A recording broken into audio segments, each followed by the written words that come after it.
साया कमरे का। रात गहरा चुकी थी। एडवेंट, कहानी का नरेटर, अपने पुराने घर के कमरे में अकेला सोफा पर बैठा था।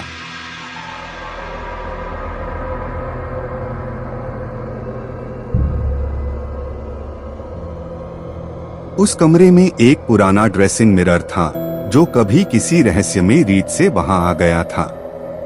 लोग कहते थे जो भी उस मिरर में देर तक देखे उसे साया दिखने लगता है। एडवेंट को फोन पर एक मैसेज मिला। तुम उसे देख सकते हो। कोई नंबर नहीं था। एक टॉर्च की लाल चमक कमरे में जाने लगी। जैसे ही उसने मिरर की तरफ देखा, उसके पीछे एक अदृश्य परछाई झांक रही थी। कौन? दिखाई नहीं दे रहा। पीछे देखो, वो बढ़ रहा है।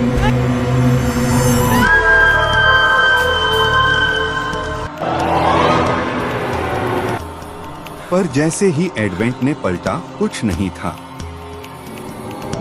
मिरर के कांच पर अचानक एक चेहरा उभर आया। एक बच्ची की आंखें, बिल्कुल ज्यों एक खोए हुए आत्मा की तरह। वो धीमी आवाज में बोली, तुम नहीं बचोगे। एडवेंट डर गया। तुम कौन हो? यहाँ से जाओ। बच्ची की आवाज कंपाती थी। देखो मत, ये कमरा खतरनाक है। तुम कौन हो? यहाँ से जाओ। मैं फंस गई हूँ, मदद करो। नहीं। कमरे की हवा ठंडी होने लगी। दीवारों से फुसफुसाहट जैसे आवाजें आने लगी।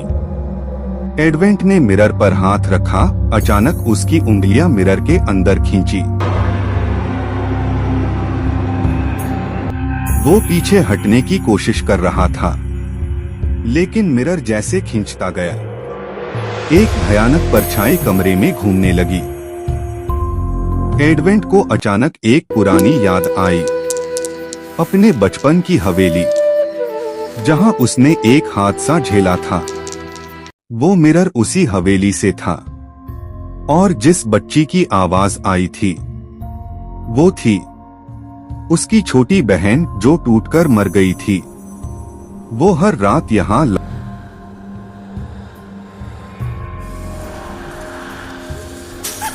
टुकड़े ने एक और आवाज निकाल दी, तुम्हें हमेशा याद रखा जाएगा। एडवेंट धीरे धीरे गिर पड़ा और आखिर में सिर्फ वही परछाई उसके ऊपर खड़ी थी। सुनने वाले के कानों में अंतिम लाइन गूंजती है, जो मिरर देख ले, साया उसे कभी नहीं छोड़ता। देखो मत, ये कमरा खतरनाक है। तुम कौन हो? यहाँ से जाओ। मैं फंस गई हूँ, मदद करो। क्या है ये? रुक जाओ, मुझे माफ कर दो। बचा।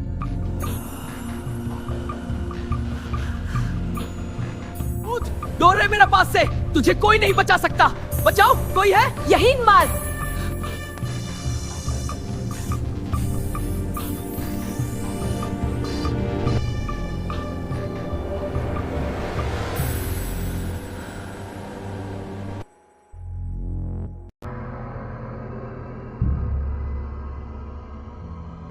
तुम मेरे कमरे में क्या कर रहे हो? भागो, यह भूत है। तुम बच नहीं सकते।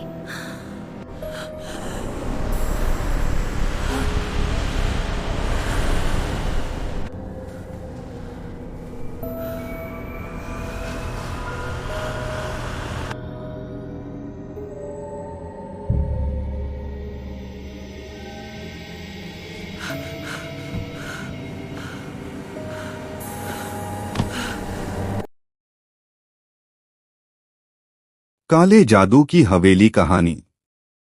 क्या है ये? डर लग रहा है। पास मत आओ। ये क्या कर रहा है? खतरनाक है। मुझे अंदर जाना होगा। लेकिन तुम टूट जाओगे। मैं तैयार हूँ। चलो, कुछ आ रहा है। कहाँ? मैं डर रही हूँ। दरवाजे की तरफ। अभी बुला रही है। सुन रही हो ना? वो बुला रही है। काले जादू की हवेली कहानी। चंद्रपुर गांव पहाड़ों और घने जंगलों के बीच बसा हुआ था। दिन में यह गांव बहुत शांत लगता था, लेकिन जैसे ही सूरज ढलता, हवाओं में अजीब सा सन्नाटा भर जाता। लोग कहते थे कि रात होते ही गांव के बाहर बनी पुरानी हवेली जिंदा हो जाती है।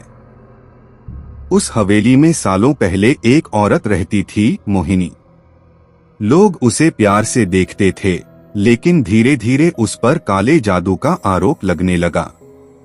गांव वालों ने उसे चुड़ैल कहकर हवेली में जला दिया था। मरते वक्त मोहिनी चिल्लाई थी, मैं जाऊंगी नहीं, हर खून के साथ लौटूंगी।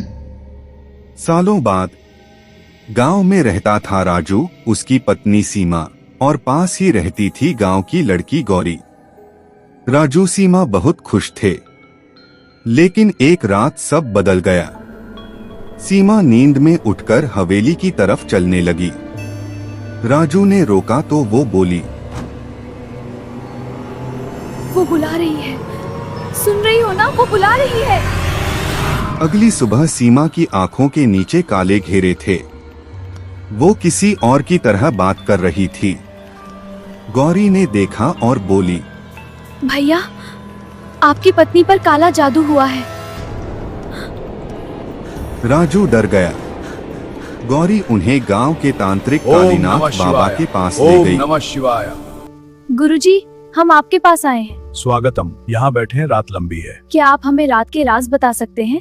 बच्चों, ये रास्ता आसान नहीं होगा। लेकिन गुरुजी, सत्य तो जानना ही होगा। हाँ, हम तो भविष्य तुम्हारा इंतजार कर रहा है। ओम क्रीम काली नमः। बाबा ने मंत्र पढ़े, राख उड़ाई और बोला, आज रात हवेली में जाना होगा। अगर सूरज उगने से पहले चुड़ैल नहीं जली तो सीमा मर जाएगी।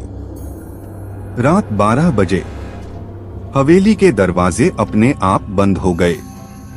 दीवारों से सिसकियां आ रही थीं।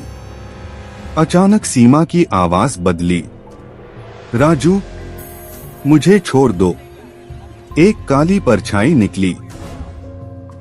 देखो, वो वापस आ रहा है। मैं यूज नहीं देख पा रहा। वो छाव, वो दीवार पर। ठीक है, हमें निकलना होगा। वो थी मोहिनी, जली हुई, लाल आंखें, उल्टे पैर।